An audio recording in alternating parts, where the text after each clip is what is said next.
Hi there, Richard Phillips here. I'm a journalist from the World Socialist website, and today myself and Frank Gagliardi, also a journalist with the World Socialist website, will be speaking with Deirdre O'Connell.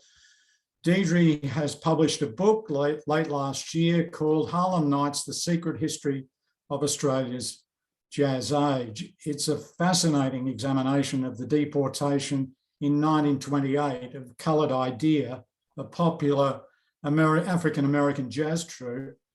They were deported after a frenzied and racially driven frame-up campaign by Australian authorities and a whole cast of figures who were enforcing in their different ways the racialist White Australia policy.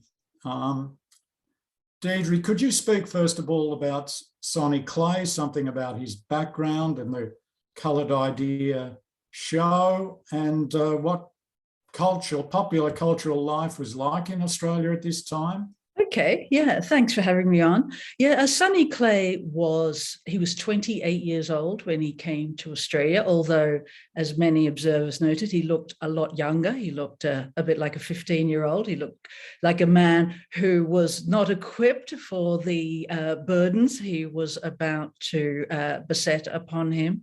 But he was originally from Texas, born in Texas, and like most of his band, he was part of that northern and western migration of African Americans out of the South, a lot of the times to flee the Ku Klux Klan. And he lands in, first in Phoenix, but then he moves on to Los Angeles via Tijuana. He quite quickly establishes himself as, one of the most popular African-American bands in the town. And he kind of arrives in Los Angeles at a historical moment when it's called the Negro Vogue. There's this kind of white vogue for what people imagined was African-American. And in many ways, it was a way of resisting things like prohibition, the criminalization of people for having a drink, and and a white embrace of African-American culture became kind of a proxy way of kind of expressing your resistance. So he's in much demand amongst the Hollywood crowd and in other kind of young sections of the city. There's radio is just becoming becoming a medium. So the radio ball, the transmissions from ballrooms, which crosses the color line, that's kind of transmitted into bedrooms and loud living rooms across the state. So he's kind of riding the crest of a wave, and he meets in Los Angeles a Sydney theatrical promoter called Harry Muller. And Harry Muller's part of the Tivoli circuit. And Harry Muller's job is to bring out the latest thing, the latest novelty from the United States to Australia. And a lot of the times Harry Muller's up against, just the economics, the huge costs of bringing out white acts. They're just prohibitively expensive and he can't afford to meet their demands. But an African-American act who don't have the opportunities of white acts, who often work longer hours for less money, they're much more open to the idea. So in late 1927, he signs a contract to appear at the Tivoli Theatre. And he puts together a whole kind of cabaret show with singers like Ivy Anderson and a remarkable quartet of dancers, the Four Covens. And they set off in early January 1928, landing in Circular Quay on, I think it was the 21st, after a 3-week voyage. And so they're the first African-American band to arrive in Australia. And It's not the first attempt to bring an African-American band into Australia. It's only the first successful one, because many years earlier, in 1923, there was 2 local dance promoters went over to the US. They put together an African-American music and dance team ready to bring them into Australia to play at the dance palladiums, but they're blocked by the Minister for Home and Territories, who just point blank refuses to grant them a visa, concerned about white people dancing to African rhythms as if it will kind of undermine their racial identity and subvert the national culture. And then quite quickly, the Musicians Union in 1923 passed a law or a statute or an ordinance, saying no coloured musicians. There was a prohibition on what they described as coloured musicians. So on those 2 fronts, the black musicians are kept out, but Harry Muller kind of figures out a workaround by bringing them in as theatrical artists on the theatre stage rather than in the dance hall. So finally, Australian audiences, after seeing African-American acts in cinemas, seeing them in, the kind of most glamorous, sophisticated films like So This Is Paris. Of course, they're silent films, so they can't hear them. Finally, they have the chance to kind of experience what in Hollywood films is often depicted as the kind of ultimate moment in modern sophistication. But of course, they can only see them seated in a theatre. They cannot, at this point, dance to them in a dance hall. Deirdre, you say at the end of your book, I never expected to stumble into political territory. Could you elaborate on this, and who were some of the political characters involved and what did they do? Okay, so when I first decided I might pursue and figure out, my investigation into this story began with a photograph. It's the photograph of Sonny Clay arriving at Circular Quay, and there's 2 of the dancers doing the Black Bottom, introducing this latest dance to change the Charleston, to follow the Charleston to Australia's shores. So to me, it was a story of popular culture, a story of music culture. And then I decided, as my kind of historical practice, to investigate everyone involved, every type of name that surfaced. I started to explore them, and that's how it got deeper and deeper. I knew the band initially had been deported after 9 weeks, and in the National Archives, there's the report. It's been digitized, and I could see the name of Major Longfield Lloyd, who was there. He's part of the Commonwealth Investigation Branch, who within days of the band arriving had initiated a surveillance operation. And so, here's a name that I can chase, the name of a bureaucrat who's feeling anxious about the threat to white Australia.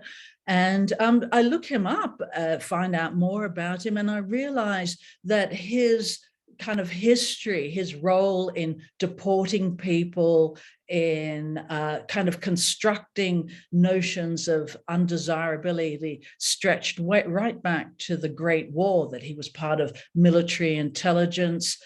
He was working with the Department of Defense enforcing the War Precautions Act, where vast numbers of Germans, not German-born migrants, but also the children of German-born migrants, and in some cases the grandchildren, were interned, often without cause, without charge, and held for a number of years. And then after the war, he was quite instrumental in a wave of deportations. Often they were union leaders who he kind of pinpointed as communists or Bolsheviks. And there was even a Catholic priest, a German priest, who he fingered as disloyal, and he oversaw their deportation. And about that German priest, there was a huge kind of protest to keep him in the country. And he actively invoked Longford Lloyd's name when talking about the abuse he suffered while being held by the Commonwealth Investigation Branch. So, it just kind of rolled on from there. Once I started to look up the name of the detectives in the Victoria Police detectives, the plainclothes cops who were investigating or, instrumental to the frame up in Melbourne, I realized that the plainclothes police were part of this kind of special unit. They're very close to General Blamey, who was the police commissioner. The police commissioner Blamey was head of a secret army known as the White Guard. Is that right? The White Army. And he oversaw a really brutal force that, cracked a lot of heads and were very violent. They're a bunch of henchmen. I can use the Trove newspaper site to see that those policemen who were responsible for the band's deportation, for structuring the trumped up scandal, were also used to invade the homes of Chinese laundry workers and stick them with an opium charge. I mean, they had a long record of kind of what garden variety good old Aussie corruption, police corruption. But in this instance, it had the significance of these kind of events that go through the magistrates' court had a much wider significance, because with the deportation of Sonny Clay Orchestra, the government initiated a ban on the entry of African-American musicians that would last until 1953. And that had a terrible impact on the quality of Australian culture. It created this cultural quarantine where people were denied the kind of opportunity to engage with cosmopolitan forms of modernity. You speak about the question of the authorities feeling anxious. Yeah. I mean, there was much for them to be anxious about, and trying to enforce a policy, the White Australia policy, under conditions of tremendous class struggles and social upheaval during that period that Longford was around. I mean, when was it? The band arrived. It was 11 years after the Russian Revolution. Mm-hmm. The mass strikes in Sydney, the railway workers, then the mass wave of industrial action in 1919, the police strikes in 1923, national waterfront strikes in 1928, the same year the group were kicked out of Australia. I mean, they had, if you like, some real reasons to be nervous, and anything that kind of challenged the existing sort of cultural life, political sort of dominant ideology and thinking was clearly something that they would be nervous about constantly. Yes, they're quite fragile in a way. I mean, they felt it was easy for them to feel threatened. Yes, there's and in a way they cobbled together this force. The Fenians were seen to be in cahoots with the Bolsheviks, who were in cahoots with the people who loved the black race and things like that. They had a very conspiratorial mindset, and in a way they were at odds with the arc of the 20th century. I mean, Australia had committed squarely to what they called racial unity at the time, which is kind of racial homogeny, racial purity. But the 20th century, the arc of the 20th century is about the rise of women. It's about the rise of non-white nationalism. And when you look at the influence of America, as America rose as a global superpower, within that, African-American culture became the defining force within American culture. So when America kind of exports its culture to the world, it's exporting to Australia, white Australia's mind, this racially contaminated form of culture.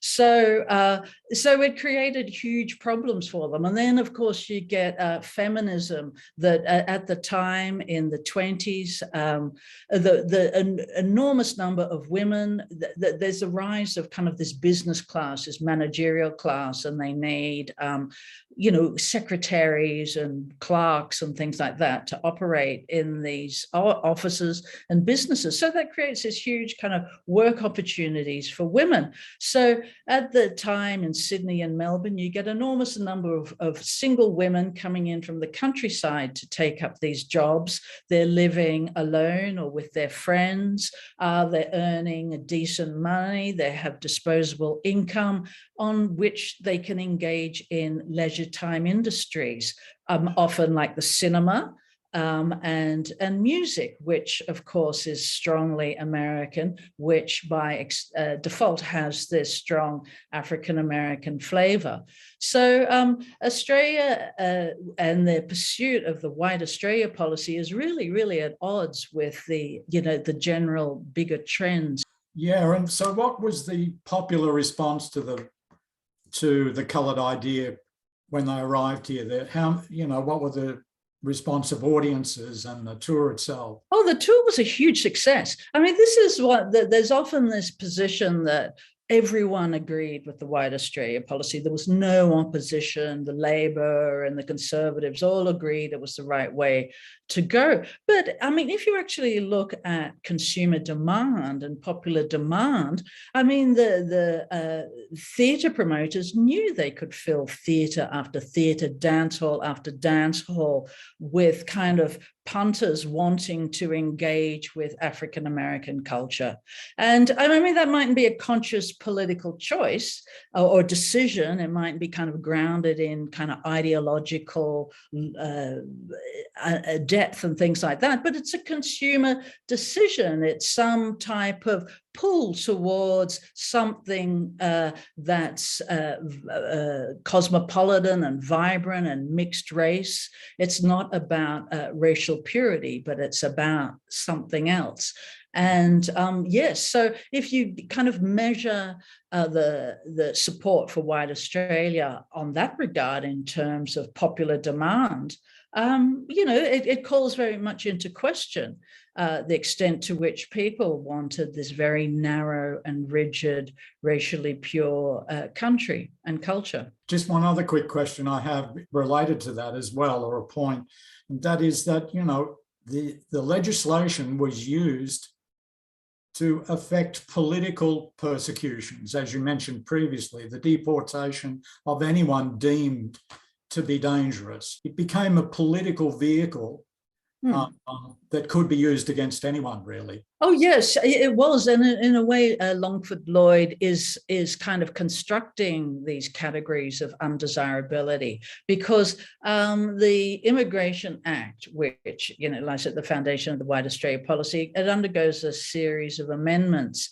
And, to keep out various waterside workers who are seen to be Bolsheviks, they introduced the category of occupation to one of the amendments. And then so Longford Lloyd takes that category of occupation and starts to apply it to jazz musicians. Deirdre, I was very interested in the role of the musicians union.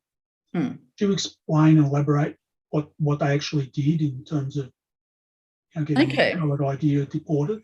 All right. Well, the musicians union.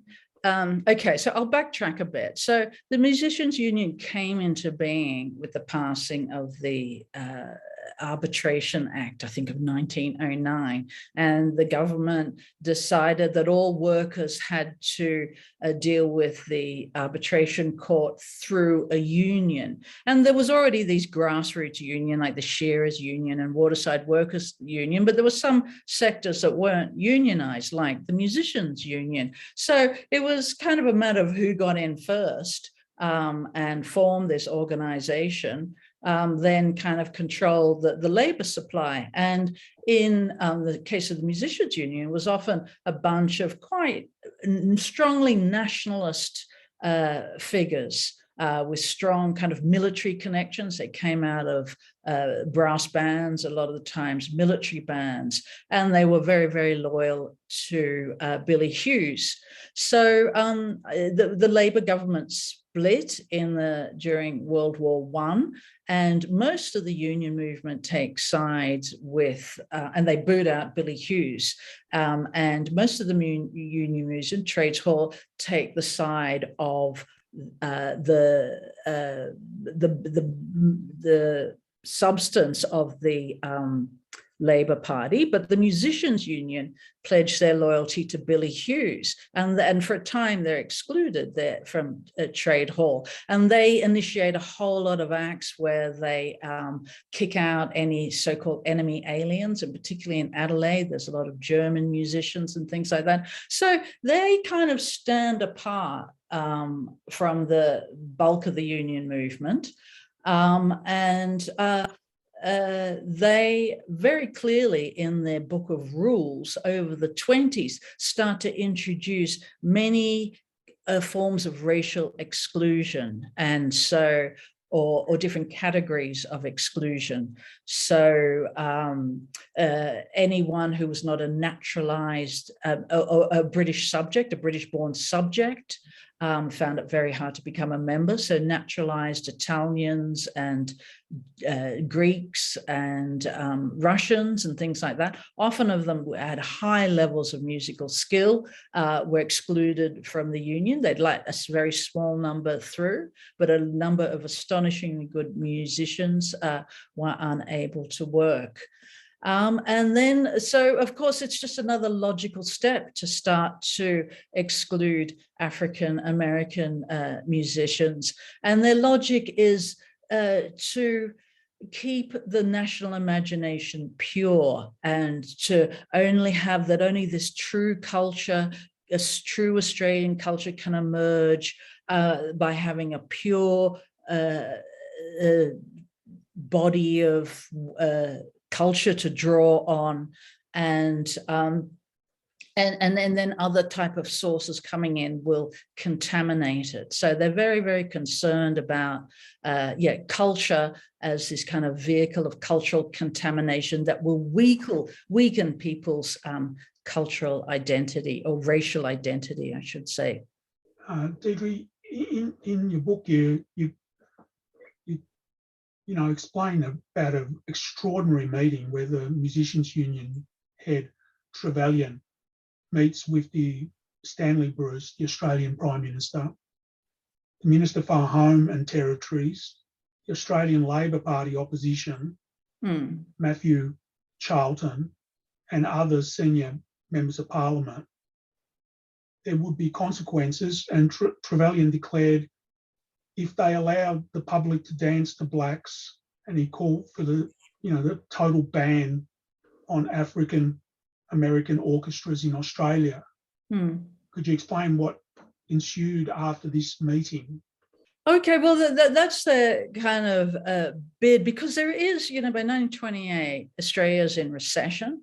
Unemployment's running at 10%. Of course, it would explode in the following years after the Wall Street fallout crash and into the early 30s. And then, of course, the introduction of talkies. There was a lot of musicians who had jobs in cinemas playing to silent films.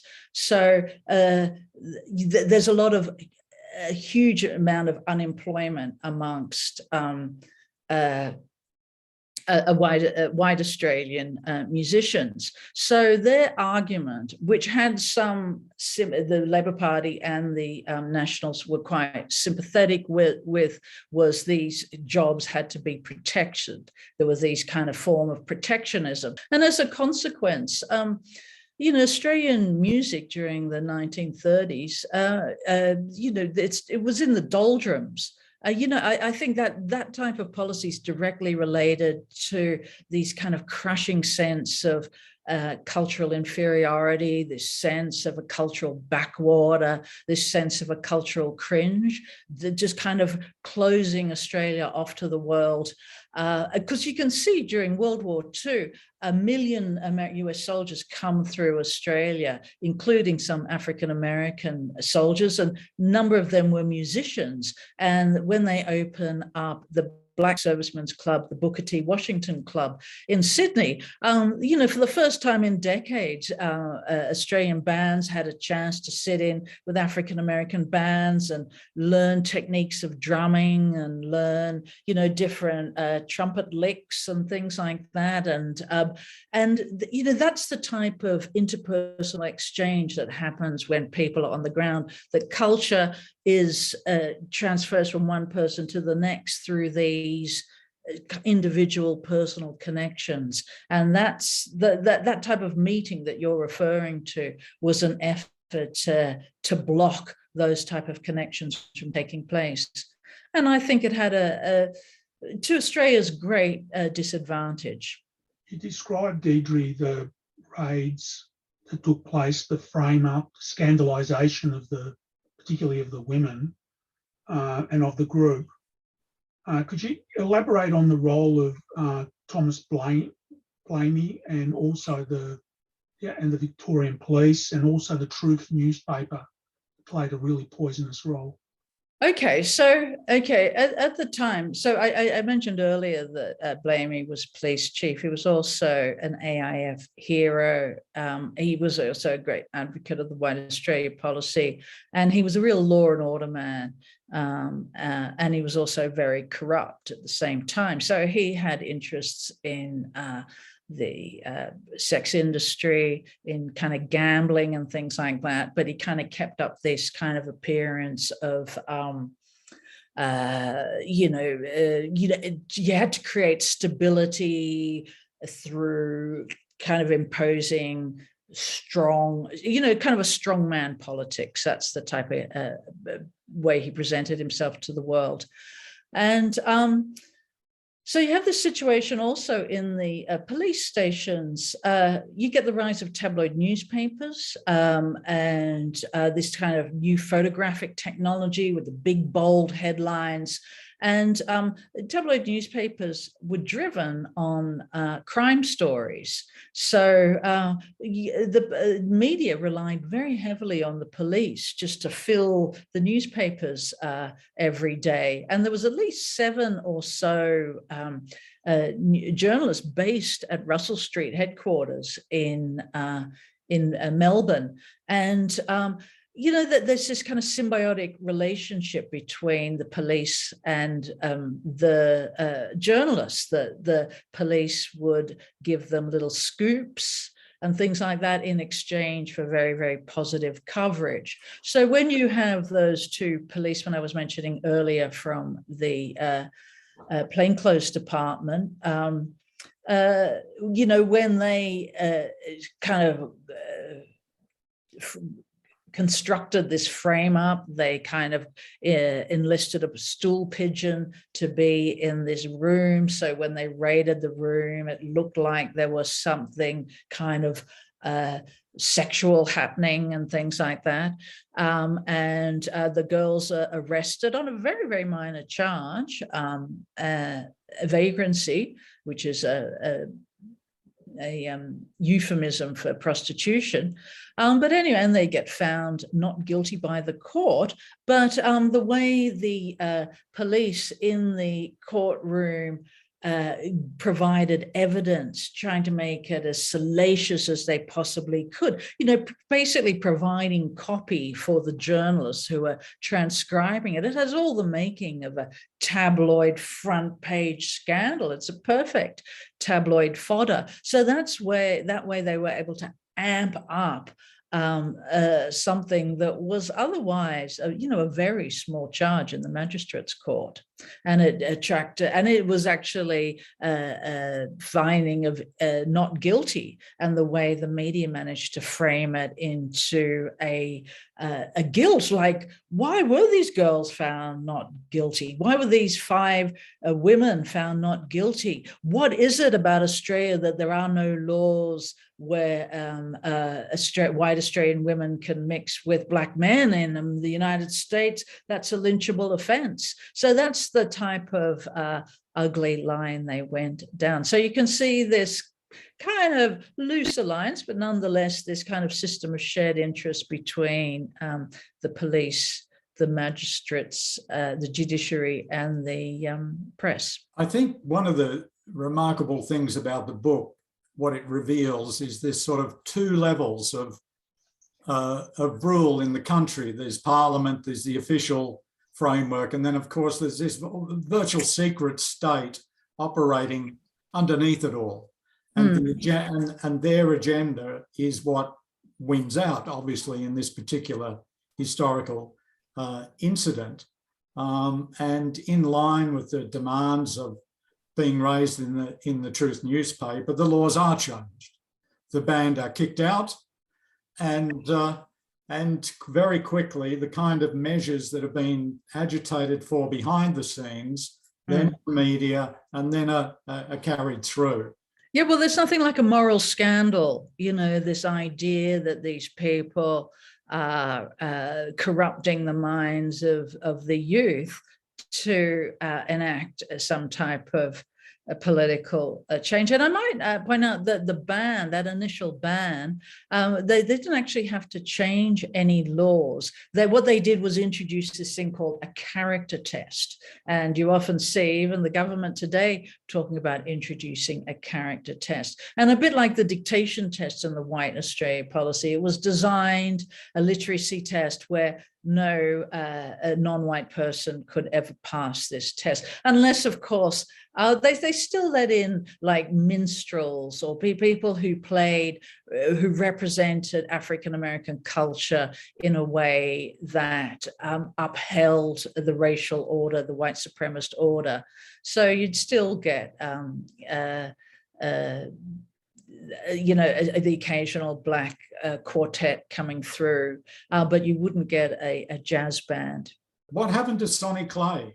So Sonny Clay, his career never recovered, really, because the word got back when he left to Australia. There's a lot of talk in the black press saying, this new market has opened up. There's this new opportunities. He'll be the first of a whole run of American bands who'll be able, African-American bands who'll be able to cross the Pacific to Australia. So when he kind of came back in defeat and shame, there's this a lot of accusations that he didn't have his bandsmen under control. They should have known they shouldn't mix with white women. That's how it operated in California. So, why didn't he have the matter in hand? So his career never really recovered. And then, of course, you get the Depression, and then the mass unemployment of musicians, and he kind of ticks along there for a few years, but his dependency on alcoholism grows, and he is hospitalized for a time for alcoholism, but then he remarries, and I think through the support of his wife, he gets his act together and works for a while as a postman, but then still kind of works in clubs at night, playing solo piano. Mm-hmm. So Yes, but other members of his band went on to greater things. Another member of the troupe, Ivy Anderson, she ends up working for many, many years with Duke Ellington, and his favorite singer, her performance of Stormy Weather. Duke Ellington writes in his biography, in London, how it had the whole audience, it had the crew, it had the band in tears. What an extraordinary musician and vocalist she was. She's also in one of the Marx Brothers films. Then there was a trombone player who kind of really becomes a major player in the swing era, and he records with Louis Armstrong and a whole bunch of others. And so you speak at the end of the book, which I've found fascinating as well, and that was the cultural impact on the music scene in Australia, its debilitating impact, and how it took until 1954.